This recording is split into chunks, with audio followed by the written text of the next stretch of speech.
Right, you join me down on the bank. I'm on Cromwell Lakes, and this is the second session of our 2 lake bookings that we've had. So Dave, who owns our local lake water farm where we all fish, and I'll leave a link in the description for anybody who fishes the Northwest, because it's a cracking venue. He's booked Cromwell out for us twice, and this is the second session.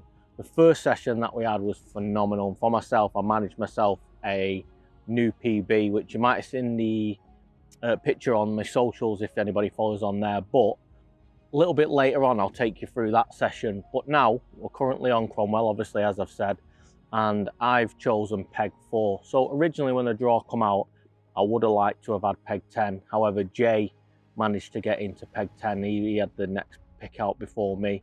The water level here at the minute is really down. You know, the depths are quite a little bit less than usually, at least a foot anyway, definitely a foot less of depth. So that kind of put me off wanting to go into 16, because I thought you might not be able to get under the bushes and stuff like that.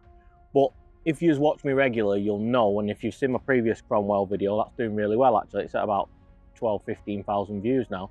You'll know that I like to move, and I'm contemplating a move as it is at the minute, because I've seen a load of fish in peg 6 and I like peg 4. You know, I picked peg 4 because I know the spots and stuff like that, and I'm contemplating fishing zigs through the day and then solid bags through the night. But at the minute I've just got solid bags out. I've not really seen anything show. I've come with an armory of everything. So I've got sloppy spod mix if I want to go spod over zigs. I've got floaters, which I've tried all day. Unfortunately I managed to lose a spawn before. Age old time when you decide, you know what, I'm not going to bother wetting the braid, and it snaps. So that's what happened to me. That's a bit gutting, so I've lost a spawn. But I've been trying to put floaters out all day, which I have been doing.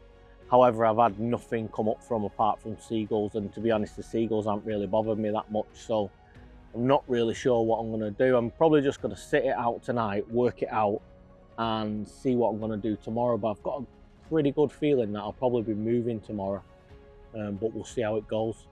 Right, I'll leave you with that for now, and a little bit later on I'll take you through my rigs, my baiting approach. I've got obviously my floater rig. I'll take you through what I do for that. I've got my solid bag rig, which I've actually done a video on, so if anybody's interested in that after you've watched this, there's a PVA bag video that I've already done. I do mine a little bit differently, but it's working really well for me. Anyway, one of the lads, Dave, seems like, I think he's just had a fish possibly, because I've just heard some shouting, so hopefully someone's off the mark, but it's not me yet. Right, I'll leave you with that for now, and I'll come back to you in a bit. Right, so this evening, not a lot really has gone on, to be honest. I've spent all day putting floaters out to no avail, really, to be honest. The fish down to my right have been there all day. And I'm hoping now, as it's starting to cool down and obviously going to night, I'm hoping the fish might move into my water and maybe get their heads down for a feed. We've had a couple of lads have had a couple of fish out, and I'll show you the picture of them now. Dave's had a 33, I think it is, so I'm happy with that. You know, he deserves that fish, because at the end of the day, he's the one who sorted out these tricks for us, so I'm really glad he's got that. So I'll put a picture of that up now. Anyway, my action for tonight is I'm not really going to do anything. You know, I'm happy with my bags. I know that they're out there. I'm going to keep my 3 bags on my 3 spots. I've got one towards a, like they call it, the Christmas tree, as I've been advised by the bailiff.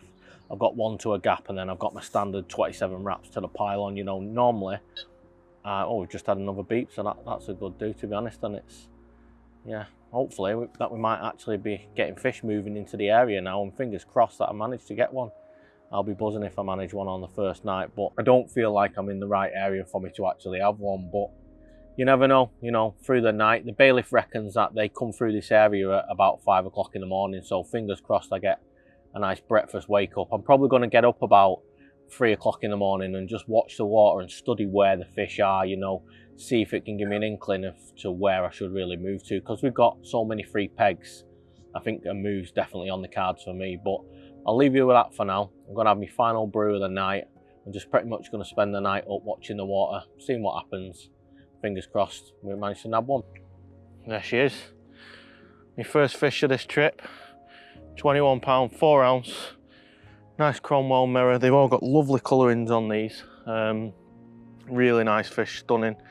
To be honest, give a really good account for herself, and be quite a funny story in the morning, but we've had a bit of a nightmare. But I'm going to get her back in the water now. Obviously it's been quite warm, so the oxygen's low and stuff like that, so I don't want to keep her out too long. Get her back in, we'll see you in the morning for the story.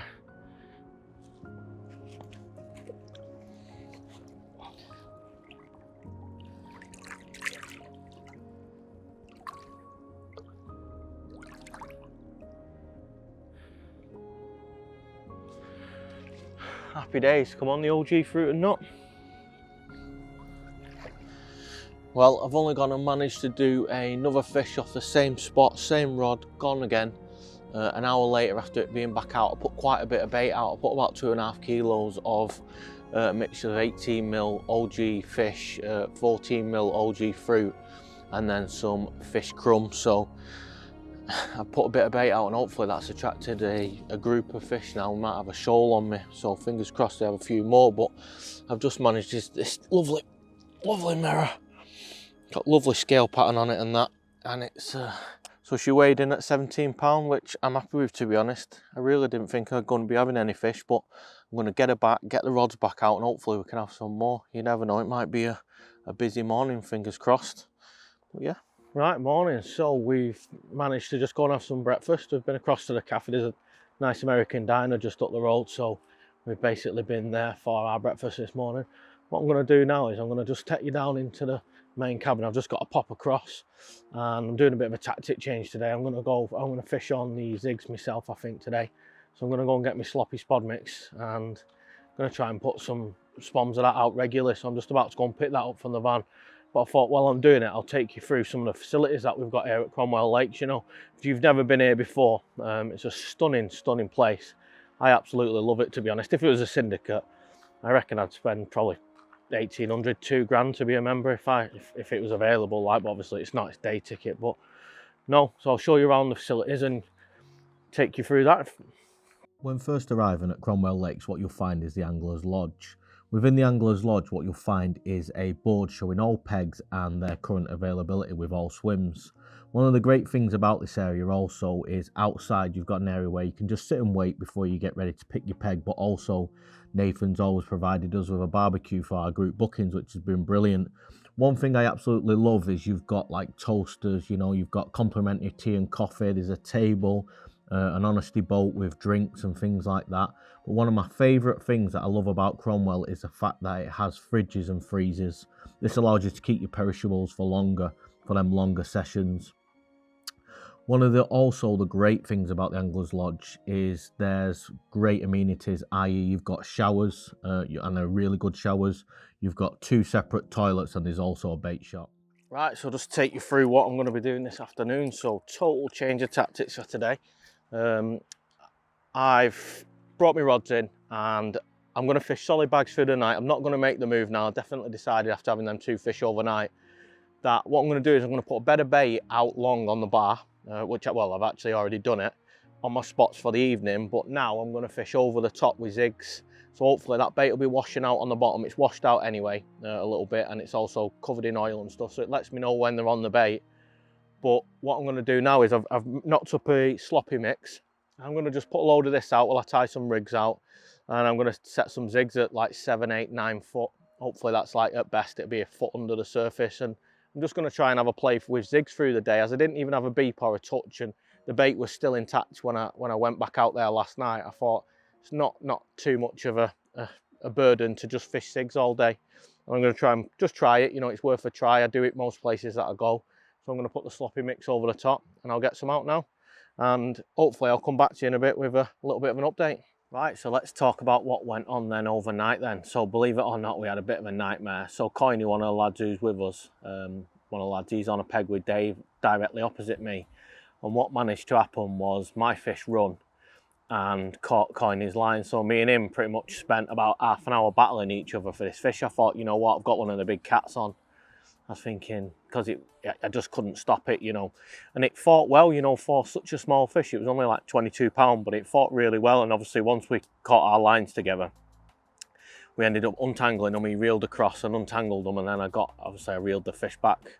But yeah, no, that was a nightmare. But the problem is when you come running out my bivvy, I've got the sub-lengthy torch and I really like it. It's a cracking little torch.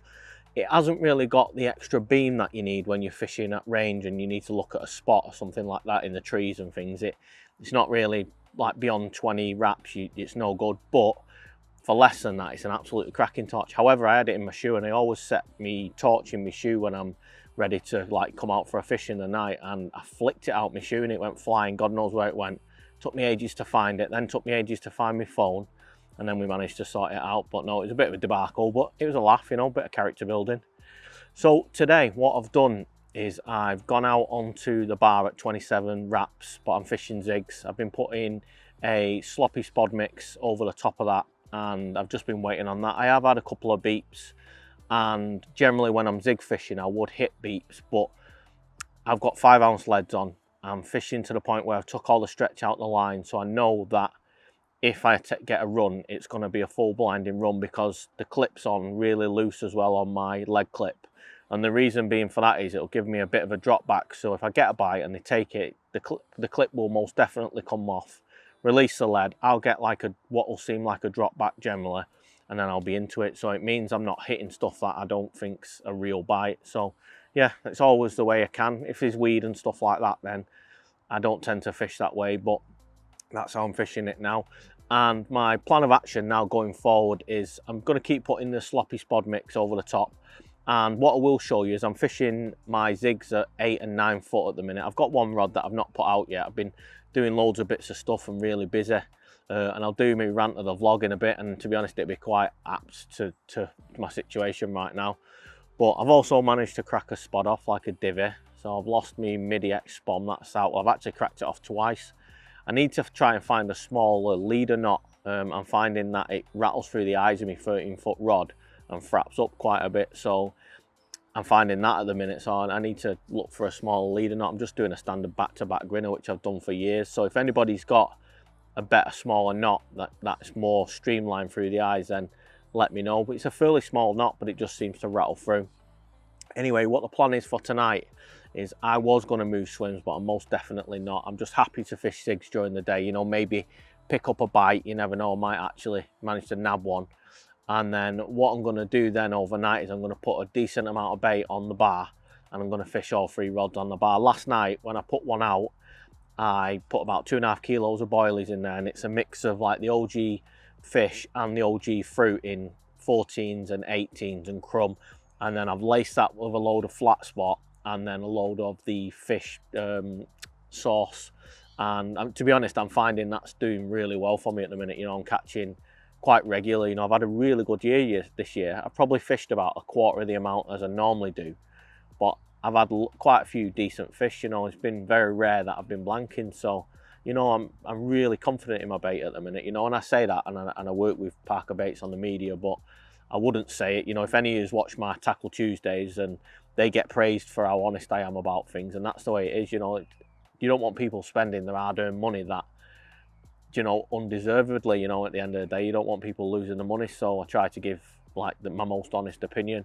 I tell you what though, I am looking at that new Fox tackle box that's just come out. I'm probably going to buy one of them to compare it, because I've just got the Corda Basics tackle box and I've started using that now, and I really like that because it allows me to bring a lot less. You know, because I'm fishing the syndicate more nowadays, I'm finding that I've got a specific set of tackle and I don't really change much now, so fishing the same rigs. What I'll do as well is I'll take you through my little thing that I use for zigs. I meant to show you in the video I did at Norton Disney, but I forgot to put it in there, so I'll show you that. And I find it, I'm fishing like loops, so I can loop bags on when I change them, or then you can just put these little miniature leaders on that I make, and you can loop your zigs on then. So they're a really good thing, and I love them, to be honest. They work wonders. So I'm fishing at 27 wraps towards the pylon on zigs at the minute, and hopefully we'll have a bite. I'll take you through my bait, I'll show you all my bait in a bit, and I'll also show you my rigs that I'm using, the solid bags. If any of you are interested in the rig, I have done a video on it on one of my Tackle Tuesdays on my PVA bag rig, and I do it a little bit differently, but I've tweaked it a little bit today and I'm finding it's working really well. So what I'll do then is I'll leave you with that for now, and then a little bit later on I'll take you through my rig that I'm using for this session. Right team, so what I'm going to do now is I'm going to take you through how I've fished and the bait that I've been using and how I've been doing it and why, my reasons why. So majority of my fishing at the minute is consisting of solid bags. You know, I'm fishing solid bags all the time, and the current solid bags that I've started to use are the ESP ones, the 100 120 by 60s. They're the same as the Fox, but the reason I've started using them is because they're already pre-perforated. Just speeds things up slightly by, instead of having to poke loads of holes in it, I prefer them, and that's why I've changed over to them. I did a lot of tank testing. Obviously I do a lot of media for Parker Baits and things like that, and I do a lot of testing and videoing of solid bags and stuff and how hook baits react in the tank. And what I found is if you don't actually stab holes in your bag, you'll find that it'll lift off the bottom and it'll deposit your bait not quite as that compact package that you want to. So that's why from doing that, I started to stab loads more holes than I used to. And anyway, so that's why I've moved to them solid bags. So to be honest, I'm not actually being that neat with my bags, you know, I'm not too bothered about folding the corners in and stuff like that, because the reason for that is I'm taking them out in the boat. And what I'm doing is I'm driving out and I've baited quite heavily, and my baiting mix consists of basically it's the OG fish and the OG fruit. And what I'm doing is I've added to that, I've added some crumb, I've got some 14 mils, some 18 mils, and I've also added a bit of crumb in there to give it that consistency. But what's great about this bait is I like the fact that there's so many food particles in the bag, you know, with the 2-stage dusting that you get. The baits are dead soft because it's basically steamed as well. So that's another thing that I really like about this bait, and I've been putting that out. What I've added to that is I've been adding the flat spot, but I'll be straight with you, the flat spot's very expensive, so to be lashing that into a mix is not really the way to do it. So what I have added is the Sticky Baits cap oil, and the reason I've used the Sticky Baits cap oil is what you'll find with the OG fish is that it's a really spicy bait, you know, and it's got that really spicy because it's got about 4 or 5, well, it's got loads of different spices in it. And then I've been adding to it either the OG fruit sauce or the OG fish sauce, and I've been having really good results, to be honest. That has been my baiting approach for God knows how long now. So if you haven't already seen the video about me doing my solid bags, you'll know that the mix that I use for my solid bags is basically a mixture of different pellets, and they're just like bloodworm pellet and standard micro pellet. I put some krill pellet in there, and then I've got some green betaine pellets in there, and I just find that that little bit of a mix works really well in bags. And from where I've done my tank testing, the bloodworm pellet from Sticky, you know, I use Sticky's bloodworm pellet, is phenomenal. The amount of like liquid and scent that it leaves on the bottom of the tank is unbelievable. One thing I do want to go over, and I found it to be a massive game changer. Unfortunately, I've been a divvy and cracked off and lost my spod, but I've been using the bank bug scoop, and I've been using it on all my sessions recently, and I find it's absolutely brilliant. For what you do is you fill it up like that, and then you put your spom on the top of it, flip it over, and it gives you the perfect amount of bait to have in your spom. That's not the correct size spom, so it's not fully how it's supposed to be done. But I tell you what, I wouldn't be without it nowadays, you know. Obviously I got it from Parker Baits, but I definitely wouldn't be without that now. I find that sped my spomming up so much recently.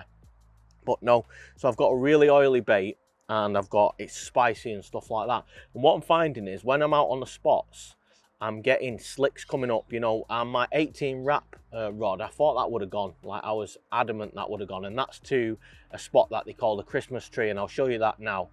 And there were slicks coming off that regularly, you know, when the fish are disturbing it. And that's what the idea of the flat spot is, which I inject into my solid bag. So I put a small hole in my solid bag, and I basically squirt this into there. And what I've found is when the fish are coming in and grubbing about, it just gives you that indication that they're there. And I've been getting through loads of this stuff recently, you know. I've been lashing it on, and I'm really happy. I've had my best year so far, you know. I've been catching loads of fish, and I've not even been out that much, which is, I'm just, you know, I've got the confidence now in my bait and I'm buzzing with it. Another thing I like to do as well is, because the flat spot's quite expensive, what I'll do is when I get down to only a quarter of a bottle left, I find that I will top it back up with the fish liquid, and it creates like a little glug, and I inject that into the bags, and I find it to be just as effective, but a little bit more cost effective, you know. And we're all feeling the squeeze at the minute with money, so I find that's a good idea to do that, just to save a few quid. But no, that's pretty much it now. So you've seen that I've been spodding over zigs, you know, sloppy spod mix, and that's basically blended pellet I've been using, and a bit of cloudy liquid of some sorts. It's usually either a tiger nut or a Manila liquid or something like that, I'll tend to use that, or a bit of Coronation milk.